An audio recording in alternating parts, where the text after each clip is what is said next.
ప్రియమైన వారలారా, మీ అందరికీ వందనాలు. కొరింథీ రాసిన పత్రికలోంచి 3వ అధ్యాయం 16వ వచనంలో ఒక మాట ఉందండి. మీరు దేవుని ఆలయం ఉన్నారు, మీరు ఎరుగురా అని దేవుని వాక్యం చదివిస్తున్నారు.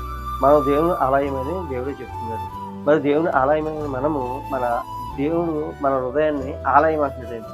మరి మన హృదయంలో దేవుని చేర్చుకోవాలా? మరి ఎవరిని చేర్చుకోవాలి? ఆలయంలో చేర్చుకోవాలా? అయితే దేవుడికి మరి ఎంత కోపం వస్తుందండి. మనం ఆలయం కట్టుకున్నాం అనుకోండి, ఒక ఇల్లు కట్టుకున్నాం అనుకోండి, ఆ ఇంట్లో మనం ఎంతో కష్టపడి కట్టుకుంటాం. ఆ ఇంట్లో మనం నివసిస్తామా? ఎవరి వాళ్ళు వచ్చి నివసిస్తారా? మరి నువ్వు నివసించొద్దు, నేను నివసిస్తానంటే మనం ఊరుకుంటామండి? ఊరుకుంటా? దేవుడు కూడా అలాగే ఊరుకోడండి. ఎందుకంటే దేవుడు చెప్తున్నాడు, నా ఆలయాన్ని మీరు ఎవరైనా పాడు చేసిన నేను మిమ్మల్ని పాడు చేస్తాను అంటున్నాడు. అంటే ఈ రోజు నీ యవన బిడ్డలు చాలామంది కూడా తన హృదయాన్ని పాడు చేసుకుంటారు. ఎందుకంటే మందని, ఆ గుట్కాని, పానపరాకని, నిజంగా ఇవన్నీ కూడా బానిస అయిపోతున్నారండి. దేవుడి ఆలయాన్ని పాడు చేసేస్తున్నారండి. అయ్యా యవన బిడ్డలారా, మీకు ఒక్క మాట చెప్తున్నాను, మీ ఆలయాన్ని దేవుడు పాడు చేయొద్దు. ఎందుకంటే మీరు ఎవరైనా దేవుడు ఆలయాన్ని పాడు చేస్తే ఆయన మనల్ని పాడు చేస్తానంటారు.